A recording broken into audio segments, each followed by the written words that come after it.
I'm Will Hedrick. And I'm Jordan Schaffer. And this is Dog Ears and Timestamps, a book club podcast. Yeah, dude. So I went back and reread quite a bit of the previous section? The book, yeah. Oh, okay. And then I had to skip some so I could catch up with what we were reading today. But yeah, I sort of just did that, I guess, yesterday after I got my phone back, and then today, and then a little bit while I was at the ranch and stuff. But going back through it a little bit more, understanding a little better, I hope. I like it. I think it's a pretty it feels like a well-rounded book. I guess the only things that felt weird were just the how strong the female characters were, and how fun they there was a lot involved with all their characters, but I guess I felt like some of the male characters were lacking. That's okay. Didn't really bother me all that much. It did almost feel like they were not overcompensating. I don't think that's the right phrase, but it did. I see what you're saying. Mm-hmm. Where and obviously there are main characters or whatever, but everybody else was either inept or incredibly unimportant. Mm-hmm. And yeah, so it did feel a little odd. I can see exactly what you're saying. Yeah, I mean I want to call him the Ice King, but I know he's not that. The Stark King, right? The Steric. Steric, yeah. However they say it. I've been saying it Steric. Well, he was just I don't know. I felt like we kind of figured him out pretty early on. He seemed just simple, misunderstood kind of. Right. Yeah. The story beats were definitely relatively cookie cutter. Yeah, and I mean, I still enjoyed them, even though. Yeah, it was fine. I think I really only have 2 issues with the book, or with the story rather. And because I still think it's just dumb that they never thought for a second that they wouldn't just kill each other, and that they would have to figure out what to do if one of them survives the fight or whatever. I was just like, how did that never cross your mind? That just seems ridiculous. Obviously, we talked about in the last episode when we talked about that, they had no choice. It was this is the only thing we can do, so let's do it. But they never even thought about it. I'm sorry, 3 things. I still don't know why we have to keep going back to Magretta's fucking point of view. Her nursemaid or her lady in waiting or whatever. I don't give a shit about that perspective. No. And then I don't really understand why we're okay with Mernadius surviving, and him and Irina I guess are gonna stay married and be Tsar and Tsarina.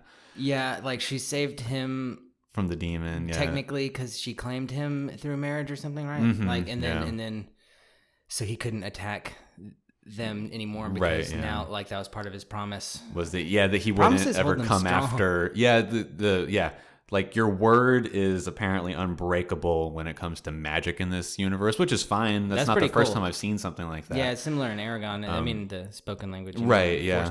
So it makes sense, and it's a good story mechanic. For sure. It's a good mythological mechanic. And so, it makes sense. I get it. But it was already established that he was a cruel man with or without the demon. Mm-hmm.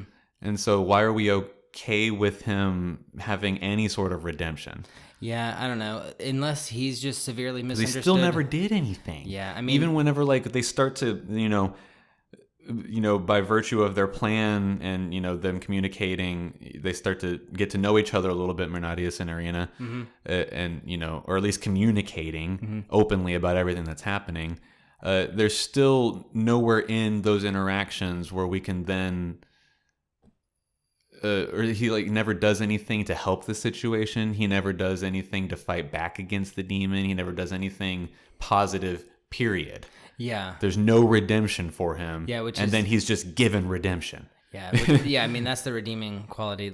I was joking about earlier with Naruto, that he tried to fight it, and they could kind of reach him, even though he was an outcast. This character similar. He never stopped being positive. He never stopped being I'm going to do it, and I'm gonna show you guys. Yeah, I'm gonna be Hokage. He was into it, and this other guy was. I guess it'd be if Naruto was born Hokage, right? And then they ripped the demon out of him or something. But Yeah, I could see that being weird. Like, because the town, obviously, even with the positive, fun Naruto character, like, they still didn't like him. Most of the people still didn't like him or trust him. Until so he started proving himself and, like, you Yeah. know, doing good for the village or whatever. Yeah, But even and then, he he got was still, like, the respect. troublemaker. You know, Yeah. other things, but... I mean, I guess short of maybe respect from your peers, but we still wouldn't see why his peers, like Irina, assuming that's his peer, like, I don't know why she would then have all this like she respect feels sorry him or- for him at a point because whenever she finds out that it was never his decision, that his Yeah. mom had bargained him Oh, right. for power or whatever, yeah, that's something, you know, worthy of sympathy or empathy. You know, like, you know, you never had this choice, but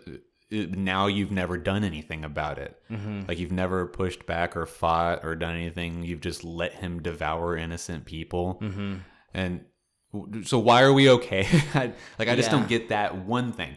The redemption arc for the Ice King I get. Yeah. Because we see the interactions between him and Miriam and them, and the fact that it's just like a total, you know, if it wasn't for the fact that there is a common language that they both speak, apparently, for the sake of the, you know, just story being told, it was sort of like just a communication barrier between the two races, humans and the Steric, where they couldn't understand each other and how, one, like, their customs are, because, like, his whole thing is, like, you know, even trade. There's no debt being gathered. You know, everything is very literal and, you know, a little bit more simple with them as far as, you know, like, what you can expect. But it's so foreign to what we're used Right, to. yeah, exactly. So it's almost not difficult for simple. them to, Yeah. you know, sort of reconcile with each other because their cultures are so different. And also the Steric are magic. You know, Right, like, yeah. And that's always a very common theme in any sort of fantasy situation. The magic people look down on the mortals because, you know, literally speaking, they are kind of lesser beings.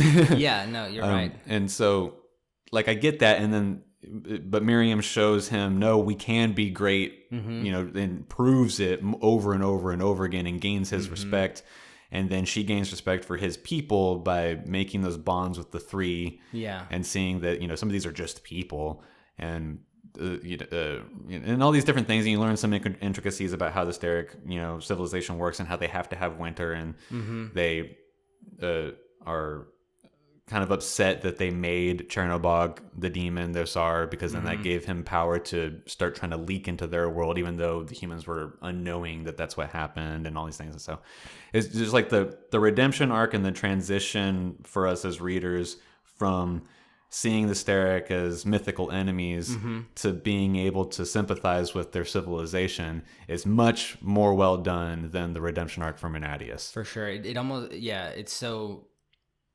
Yeah, I want to say we get, like, not even like a third as much detail. I feel like it was just so much shorter. And I mean, are we supposed to take it as just like they're parallel stories and maybe they're similar, and then and that we can project a little onto, you know, and maybe we can make him a little bit more like, I don't know. We already said we had empathy, so we. Right. So I guess It we feels like understand him, what the goal was to get these two civilizations from, maybe, you know, I'm just going to try to put myself in the author's shoes. Like, the goal was, this is a story I'm going to tell. These are the main themes, right? It's a spin on the Rumpelstiltskin thing. Yes. And we're going to try and get these two civilizations together effectively. Like, that's going to be the end goal. That's how we find, like, you know, a peace between nations, a peace between civilizations, and species, really. And that's what I want to get to. And then at some point, author's like, I got to figure out what to do about Mernadius. How do I do that? It wasn't his choice. Okay, redemption. Yeah, Like, good enough. That's what it feels like to me, anyway. Right, just sort of with quick the execution that's there. That's what it feels like. Yeah, and with so much detail and thought and forethought being in the other story. I'm a little I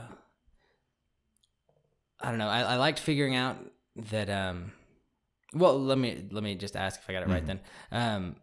He pulled, like, the sunlight from his gold coins that then turned silver, right? And then when he got the main girl, I can't remember her name. She could turn silver Miriam. to gold, yeah, and then that's why he wanted her back, because that she could like replenish his stores of gold, because gold was what beat the monster, the demon, right? Yeah, so, like, there's. I was trying to think of, like, the exactness of those rules as well, because it seemed like they were pulling the sun from the gold or something. I don't know. It just seemed like It was like, at least, because like the silver, they bind the Steric King with silver, right? And so the parallel would be to bind, if you bind the ice monster with silver, then you bind the fire monster with gold, right? Like that would be the parallel, the obvious parallel. And he gains power by Miriam turning the silver into gold throughout or at least like they're able to get power from the gold somehow. And I guess that they draw it out of it, and that was what makes the Steric silver. That's why they were stealing it all this time. Right. But I don't know that it ever explicitly says that. I think that part's still implied. Oh, okay, got you. Okay. Unless I missed it. I think I probably it seems to be implied. Like, they steal it, and so that's where they get their magic from. Whenever Miriam's turning the silver into gold, he's gaining power by that, and is so then able to do higher magic and make winter last longer and all that. So without the Steric King literally saying, I draw power from gold, like that seems to be the implied, reasoning, is that they draw the power from gold. With the Chernobog, how did you say it? He was Chernobog. Chernobog, yeah. Was how I was saying it. Would he pull power from silver? Did I miss that? I guess so, because he was literally ingesting it at the waterfall. Yeah. It obviously didn't. Which begs the question, why didn't he notice that Irina's jewelry was all Steric silver? And that would be why she was able to disappear. Because if he knows that he can ingest the Steric silver and gain power from it, why didn't he recognize those things are made of Steric silver? Something's up here. So I don't know. He's a hot-headed demon. Like part of that stuff is a little weak, and that's fine. Like I don't, and this is something that we've talked about before as well. Like I don't need every little detail of how things work. I think that can sometimes detract from it. Right, and it's fun to kind of figure it out when things are like implied and not necessarily stated forthright. I mean, that happened quite a bit in The Witcher, and that was some of the fun, really interesting conversations we were trying to figure out. But then when you start trying to do like these, even just mildly elaborate, like things of, oh, I gotcha, because I married him and he's part of mine. You promised that you would leave me and mine alone. Whenever you start like, doing like these elaborate puzzles and these gotchas and these callbacks to previous things that you might not have thought were important in the beginning. If you're going to start to try and get complicated with rules, then maybe you do need to explain the rules a little bit better. Right. That's when I feel like we would go back through just like you did and be like, why didn't he notice that it was Derek? So yeah, exactly. That's the only thing about it that is just odd for me. And maybe there's something that I missed that makes it a little bit more clear. That I wasn't looking for at the time, because it didn't seem like it was going to be that kind of a magic telling story where we get all the details of how it works. So maybe there is something that explains it. Yeah. But from what I can remember, it doesn't. So that part's a little weird too.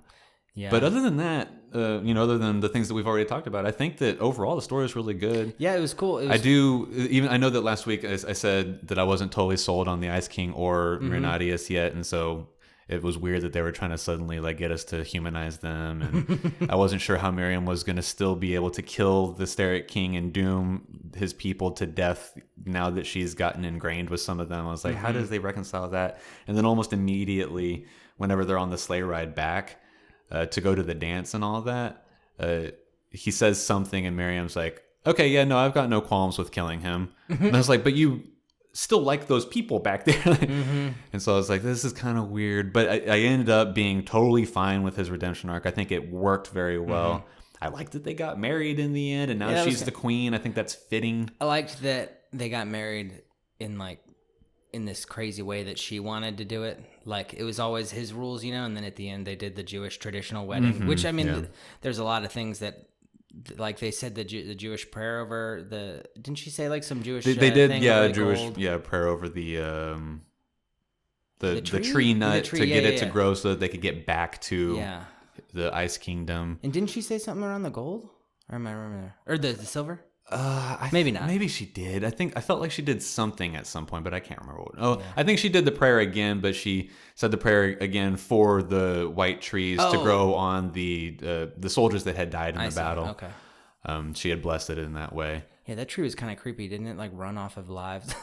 That's what it seemed like. It seemed like it ran off a human life because it like embodied I don't. Her name isn't Wendy. It's Oh, Wanda. Yeah, because it like embodied her mom. Well, that was at least as far as like all the steric magic goes, or at least all like steric, like ownership and just everything goes off of things paid, right? Right. And so at least the way that they explain it, because it's from Miriam's perspective at that point, in her head, the way that it gets explained is that the nut that Steppen has been holding on to is unequivocally his, and it was paid for in a lifetime of pain, having lost your siblings and your mother. Oh, okay. Yeah, that's fair. And then being then planted under the tree, and so then the tree recognizes that this is yours or whatever, and so that's why the Ice King can't take it from him. He's like, no, that's yours. And this would kind of be at the point where Miriam is starting to understand like the higher magic, whether she realized it or not. Right. Yeah. Having lived in the place as for as long as she did, and having gone through what she did, and understanding how it then works. Yeah, exactly. It is cool how she's kind of stumbled her way through like the protocol of the court, and then like through the magic of like 3. I mean, I know that's not a thing that they said, like the magic of 3, but like sometimes they'd make them say something 3 times, or like they did mention 3 questions. They mentioned it more than once, for sure. Yeah. Wanda and her 2 brothers. Right. It's 2 brothers, right? Yeah. Steppen and Sergei. Sergei, thank you. Yeah. Yeah, there's 3 and 3 girls, and I'm just kidding. Right. I can't use Wanda for both of those. Something else that was sort of weird was that then at some point they name drop Israel. They were just like, Miriam was talking about whenever she was coming to the conclusion in her head that if the Ice King was going to court her, he was going to have to do it in the way of her people. And she was talking about, she was, thinking about how, the way that she had been looking at marriage for her whole life, and that blah, blah, blah, blah, it was always going to be in a Jewish fashion or whatever. And and then there was a line that said, me and my people decided collectively that we would always be Israel. And I was like, so this is the real world. Yeah. Even though y'all are refusing to say that you're in Russia. Yeah. But you can say that you're from Israel. And I don't know, it's weird whenever they try to set it in the real world or the pseudo real world, but then they start dropping the names of actual places. And so is this the pseudo real world, or is just this the real world, or you just couldn't come up with another name for Israel? Right. Yeah. It seems like she could have just used another religion, like just a fake one for the story, like, or just not even said the place, like to still be called Jews. Okay, I can sort of I can get with that or whatever, even if it's a spin-off reality of our world, right? Yeah, like something like that. Multi-dimensional. But whenever you start just dropping the names of real places, I think that cements it more in the real world in a way that doesn't necessarily reconcile with your fantasy world. Right. It almost takes you out of it a little bit. Yeah. Yeah, I can see that. Like Harry Potter works because it does take place in the real world. It immediately says it takes place in the real world, and it says that they're being secretive in the real world. Right. It's like it works there, and they're using magic, right? Yeah. So they can block people. It's just odd. Yeah, no, it was an odd bit, but yeah, whatever. Did you like that? Miriam got the Ice King. That she got his name at the end. Yeah, I thought that was a cute little final line. Yeah, like now it's like he signed his name, but I'm not going to tell you what it is. But I was like, cute little. Wait, who was writing this book? Right. I thought, that was neat or whatever. Yeah. And just a fun little throwback to names kind of mattering, and they always matter in magic books. Right. Yeah. What else? I feel like she learned some. No, let's talk about Wanda. Because she just seemed happy that she didn't have to get forcefully married. And her mom died of a miscarriage, so I think she was assuming she would too. Which is right, yeah, that's always sort of like a thing that looms over you. Yeah, in that situation. And I think her dad blamed her for it too, right? Like killing her mom almost, or no? Oh, no, she wouldn't have killed her in a miscarriage. Because both Sergei and Steppen are younger than her. Yeah, I think. And then there was another child that was had or miscarried after Steppen, which was the one that finally killed her. Right. Okay. But Yeah, I think that like Wanda's story arc is just one of like winning independence Yeah. and being able to live a life that you never thought you were going to be able to. Right. You Yeah, know? because she was really like, I mean, most of the, I can't really think of, just Miriam and Wanda were like the underdog sort of characters, really, right? Irina wasn't too much of one. So I mean, she was like not class wise, Yeah, but yeah, nothing yeah. was expected of her because she wasn't particularly pretty. Right. Her father, even so being like a duke, was a relatively non-powerful duke. Like his brother was much more powerful than he was, like military wise, and so she had a privileged life, but she never nothing was ever expected of her, and she didn't expect anything would come of herself. Like she might at some point just end up going off to a monastery or something, you know. How cool would it be to be like, if someone was like, "What do you do for a living?" and you're like, "What do I do? I'm a duke." Right. I don't do anything. Right. I think that, I mean, overall, I guess the main theme of this story is, you know, we've got 3 coming of age females, and their lives are set for them, right? Like Irina's gonna she would be so lucky to be married off to some nothing, you know, sort of like duke or knight or something like that. She's not pretty enough to be married off to the Tsar or to another duke of equal or higher rank than her father's.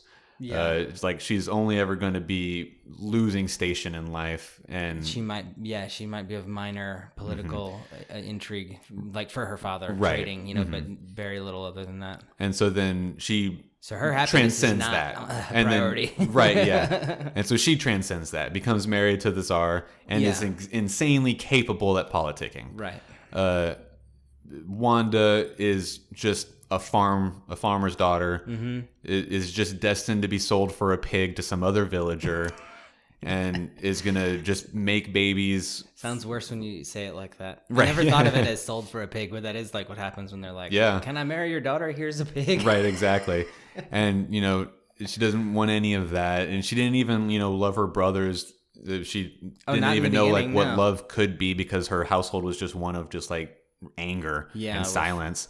And so she transcends that by finding, you know, a loving home with another family. Ironically, and that becomes enslaved her. Well, not really. Well, they yeah. started paying her, but because of debt, and Right. she had to go work for the. They're not even like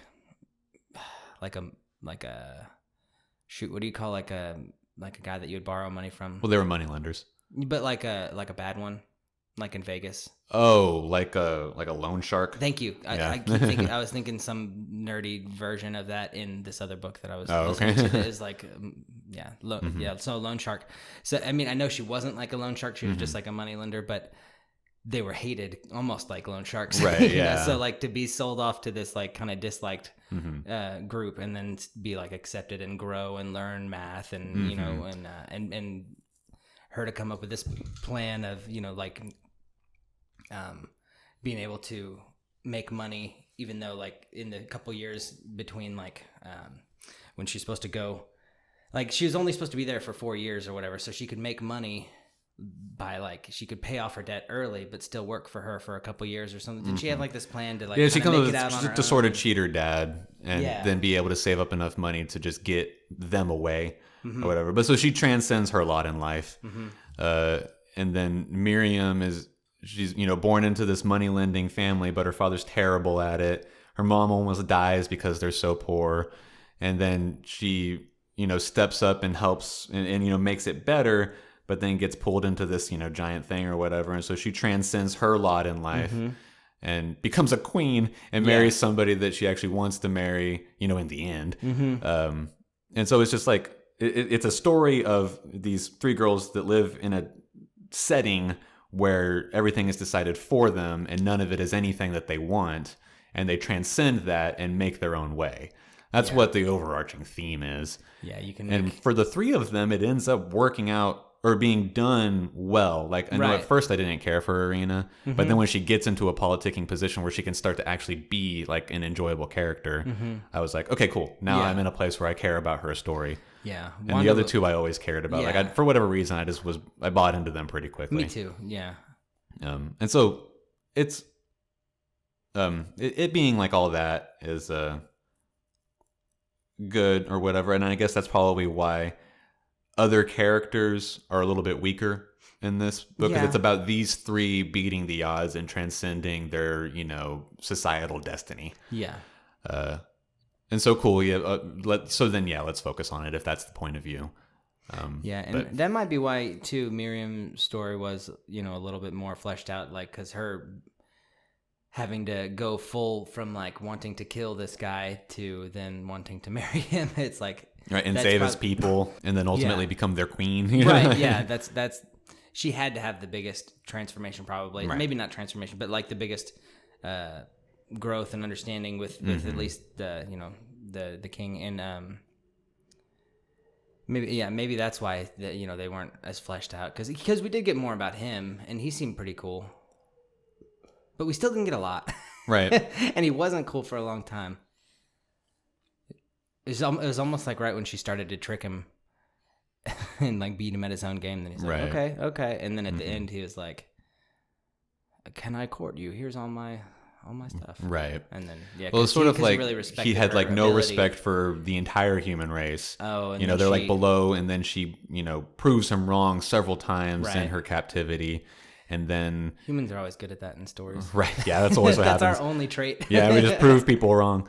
And then she goes back to save him because she has gained emotions for his people, and then does so in spectacular fashion, mending the mountain in the process. Yeah. And so then it's just like, not only do I now respect you because you've shown your worth as a being, the one that is equal to, if not greater than my own, capability and cunning. But you've also now done more than you had to in any of our bargains and saved my people, beyond anything that would have been expected or asked. And that's why, like you were saying, there was no there was no building debt. So that's why he probably was courting her in such a lavish fashion, because of everything she did, just to be sweet. They seem to get married pretty quick, right? 2 weeks. They knew each other. 2 weeks after. 2 weeks. Yeah. It says 2 weeks. Like 2 weeks later, we were married. I'm like, okay. They've been spending. So like, you never intended for it to be like a long, drawn out court. It was just like, just because that scene whenever he does that proposal for courtship, and then she's like, no, you have to do it the way of my family, blah blah blah, and they're like sort of like kind of like staring back at each other and like trading like snarky quips or whatever, and I was like, okay, this is just like y'all flirting. Is this y'all flirting? Like, you're gonna marry him. Yeah. Marry him. You're gonna marry him. Boom, there we go. You should have known it all along.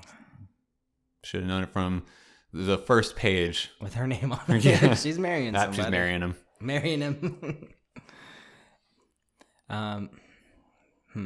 Does this make you want to read the other book in the similar universe? Maybe not like make you want to read it, but does it make you think like it'd be cool to dive back into her universe? Or? I think so. I think it could be interesting to see what connection there may be, if at all. That's what I think I'd be reading it for. Not that it doesn't sound like an interesting story. I can't remember what it's about, but I don't remember either. But if it's got the same conceit where it's a spin on something old, it would be interesting to see how she does that in another setting. Yeah. And if it's, and to see if it's just so similar that it's just kind of like, okay, so this is like, your thing. Or if it's different enough that you're like, okay, so you're just doing it in different ways each time. And, that could be really cool. The 2 or 3 problems that I had with this one being the one that came after that, leads me to believe that there might be more instances of those same problems in the older book. Like, how many times do I have to get in the head of someone I don't give a shit about? If it's double that it is in this book, then that would maybe push me away from wanting to read it. Yeah, because we could have stayed in just the 3 girls.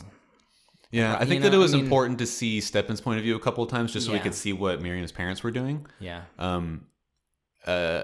Yeah, because we weren't with anybody that could have seen other than Steppen. Right, exactly. Wanda was gone. I think we got into the... Looking back, it was okay getting into Mirnadius' head those two times. That's what I was thinking. I'm more okay with it now looking back on it than I was in the moment. Mm-hmm.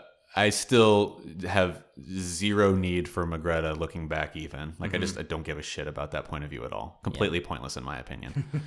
That would be your edit. Yeah, that would be my edit. Just get rid of that. It added nothing for me. Yeah. Absolutely nothing. Yeah, no, Yeah, the only thing that it did was that the only thing that could be construed as useful was that it gave the parallel of the cabin and the woods. Oh, right. Showing that, okay, like something's going back and forth, but that's still same reasoning that I had last week. That still could have been shown through Arena. Oh, because she was there. Yeah. So, I was trying to come up with something last second. Okay, well, how could it be useful? Well, she was in the cabin. Nope, never mind. Could have still been with Arena. So, get rid of that altogether. Like, just totally pointless in my opinion.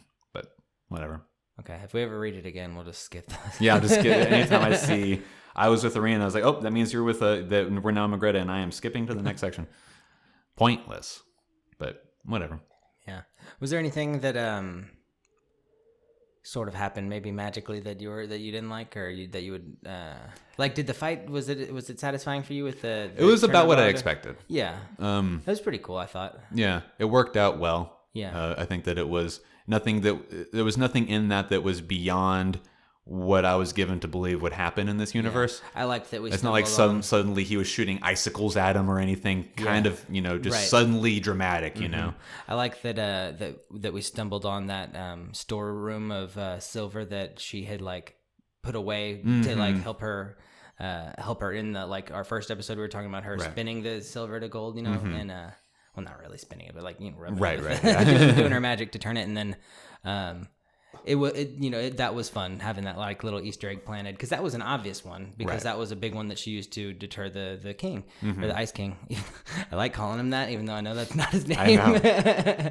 But she used that to deter, so that she could complete like the magical requirements that she like said she could do, and then having them come back later, it was almost it was nice because it fit well for the story, and it was like a nice little Easter egg, like, oh yeah, that's where all that money went. But I don't know, I thought it was I don't know, I just enjoyed it. It was like a big Easter. It wasn't like a small little minute detail that she was like, I'm gonna make this really matter. Like, it was something that she had like put away, and then because she had overcome that like first hurdle of turning them all to gold, it's almost like the magical destiny of the universe or whatever like left it there so she could I mean, I know it didn't, but like she just wrote it there. But I don't know, I liked that little bit. Just yeah.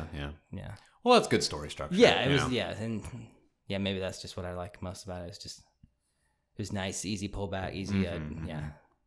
So that was cool. I enjoyed that. Yeah, that was a good bit. I did like that scene, the whole bit where she taunts him up to the crack in the mountain, and then she traps him by turning everything into gold. That was I thought that worked out really well.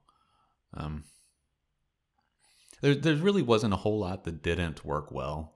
Yeah, but it's just those couple of things that we've already been over. But that doesn't just the needlessness of Magretta.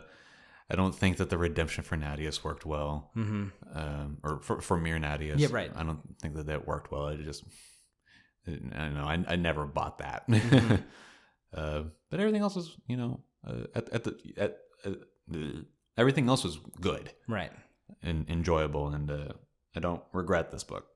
No, me neither. I didn't know how I felt about it honestly last week, but I was like, no, I mean, it did well, with a big audience. So I need to give it another little exploit, and then really getting more into it this last week. I think, brought it around. So yeah, I'm glad we picked that one too. And I think I would check out her other book, not immediately, I don't think, but I'll put it on the list in the back burner. Right, yeah. Yeah. Try to remember it at some point. Right, yeah. With all the other things that we're trying to remember to get to. Yeah, Gentlemen Bastards. I always think of those guys. I know. It's always, it's on my Kindle. And so every time I go to read whatever book it is that we're reading or whatever, I'm like, Red Seas. it's right there. And so is the fucking Witcher 3. is right there. I'm just looking at it, and I'm like, ugh, that too. We might have to look when we did our Gentleman Bastards book, and just do Red Seas as like the 1 year on that one, because it was pretty early, wasn't it? So we might be coming up that might on have the been year like round the 16th thing. So, so about halfway through, or maybe just a little bit halfway through. I can't remember. Yeah, so we might be. Well, I don't know. It might be fun to if we don't have a book, but we have one for the week after next, and we have a plan for next week. Mm-hmm. Yeah, we are squared away for the next 2 weeks. This next week is going to be our episode for Boku no Hero Academia as an entirety of a show. The 4th season just finished, but we're going to just be talking about the whole show, just period. That's something that it's going to be us two, and we're going to very likely have returning guest Kenneth on. Yes. Kenneth James Garman. Yes, and like we've slated been saying, to be on the show. Slated, we'll see what happens, but he's slated to be on the show. Yeah, like we've been saying, it's anime time, so boom. Hopefully y'all have been keeping up, and you don't have to. It only just ended. We're just we want to get this done now so that it's a little more current. Right. Yeah, and it's good. We should give it a shout out. It's a great show. So. Oh no, I'm sorry. It's not. God, I'm all screwed up today. We're not doing Boku no Hero Academia. We're doing Shokugeki no Soma. Sorry, yeah, I just heard Shokugeki. Yeah. So we're doing Food Wars, Shokugeki no Soma. Yeah, Boku no Hero Academia is not done yet. It's got another 10 episodes. Yes, whenever that's done, though, we will definitely. Yeah, I think that you get could in on that. Probably expect that episode maybe in early June. Right. And probably the show will have been done for a couple of weeks by then, but as far as scheduling and people that we want on the show, I think it's going to have to wait for June. But Food Wars or Shokugeki no Soma just ended about 2 or 3 weeks ago. Plate 4? Yes. Okay, so we're doing the whole show though, right? 1 to 4, or just? Yeah, we're going to talk about the whole show, just as a piece. Yeah. For the whole thing. Yeah, that'll be good. Because if all we talked about was the 4th season, we'd be talking about 3 battles, and that'd be it. Yeah. Yeah, we can talk about the whole show. Yeah, that'll be fun. And so that's going to be next week's episode. And then the week after that, we're going to start a new book, which we've already chosen. It's a book that or at least that I was considering putting up on the chopping block last time whenever ended up choosing Spinning Silver. But it hadn't come out yet, and it actually came out today, the 28th of January. Destiny. It's called High Fire, and it's by Owen Colfer. And don't trust the reviews online. How did they get reviews 30 days before? I know, right? Before it came out. Owen Colfer, you may recognize, I don't know. He's the author of the Artemis Fowl series, which has gotten much acclaim over years. I never read them, but I remember Blazing Dakota reading like all of them. Yeah? And I didn't know they read them. I think they did. Maybe they so. Didn't. I don't know. In my no head, idea. they do. And I seem to remember it being about some like. In my head canon of the Flowers family, they have read that series. They read all of this series. They read Redwall. They read that one. They read what was the Merlin series, whatever those were. Do you remember those books? Those Merlin there's books? so many. Oh yeah, so you do. I'm just kidding. You remember them. But yeah, so yeah, I never read them, but they sounded cool every time I heard about them, and maybe it was Greg that read them. Oh, it doesn't matter. Yeah. But yeah, I'm looking forward to that a lot. It sounds like a fun young adult, like actiony kind of. I don't know that it's young adult. It seems kind of like he's going for something a little bit more mature as far as like content. For sure, especially with like the drinking dragon. Our main character is described as a vodka drinking, flash dance loving dragon who lives an isolated life in the bayous of Louisiana. But the boy that I think the dragon meets up with is like 15. That 15. Might be the only reason I was thinking young adult, but that doesn't mean it's young by any means. It just like with it sounds like he's trying to make it a little bit more.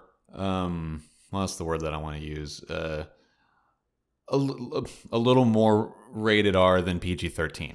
Right. Just a little bit more adult language. Mm-hmm. Like maybe there's going to be a fuck somewhere or something like that. You know. Yeah. Which I imagine is not an Artemis Fowl. I don't know. I haven't read it, but if I had to guess, nobody's saying fuck in that series. Yeah, might be in this book. Yeah, they might hint at some marital love, but probably no, just fucking. Right. In Artemis Fowl, at least. Right, yeah. But yeah, no, I see what you're saying, because even though, the main character might be a little young, it still has some little adult themes, but it also is a comedy / it just seems fun. Yeah, it seems like it's just a fun read. It caught my attention because it just sounded like, oh, this would be funny. let's see. Yeah, and I mean, I just started reading the first thing, and I was like, oh, that will be fun. Yeah. That's so unique, and I think it'll be weird kind of too. So, so I'm just looking forward to that, especially because in the little clip, the hook I read, it was like, I don't think dragons are supposed to exist, just like how they're not supposed to. So it was like, they haven't been known for a long time, and then he's shaking off the cobwebs, I guess, because I can't think of how you'd hide a dragon in a bayou, even if he lives there. Because don't they get? I mean, we'll have to learn all the rules, I guess. Because I'm just like, dragons get bigger every year. But yeah. But yeah, so that's what we're going to read. First episode of that's going to be in 2 weeks, so you got plenty of time to read the first section if you want. It's 21 chapters. We're just breaking it in threes. Right. So 7 chapters, 7 chapters, 7 chapters. So just read the first 7 chapters. High Fire by Owen Colfer. Owen is spelt in an extremely Irish fashion, E-O-I-N. Is that how you say it? Because I was saying Owen, like one of the dwarves. Right. Yeah. No, it's Owen like Owen Wilson. Oh, okay. That's how you would pronounce it. Right. But yeah, spelt in an extremely Irish fashion, just like Siobhan. That is such an Irish name. Yeah, I knew a Siobhan. Not from the I remember you talking about it whenever we were going through Bring Me Back. Oh, yeah. I'm just a broken record. I'm just kidding. Aren't we both? But in any case, that's what first 7 chapters. You got 2 weeks to do that. We're talking about anime next week, so feel free to not listen. That's what to expect. Yeah, let us know what you think. Yeah, and you know how to find us on Instagram and Twitter at ears_stamps. And then Gmail is dogearsandtimestamps@gmail.com. Sorry. And yeah, just let us know what you think. I want to hear some new anime that I should watch too, probably. So I'm sure we'll talk about that next week, but I'm looking forward to it. Yeah. There's always new anime to watch. I've got things I need to catch up on for fucking winter 2020. Jesus Christ. Is that where we're in? Yeah. We're like in the middle of it. They're already like 5 episodes into most of the winter 2020 anime. And I feel like we haven't even gotten into the winter as an actual season. Yeah. Right. I feel like it's already warming back up. Yeah. But whatever. Yeah. We can talk weather next time. Right. Well, I'm Will Hedrick. I'm Jordan Schaffer. And this is Dog Ears and Timestamps. Rest in peace, Kobe Bryant.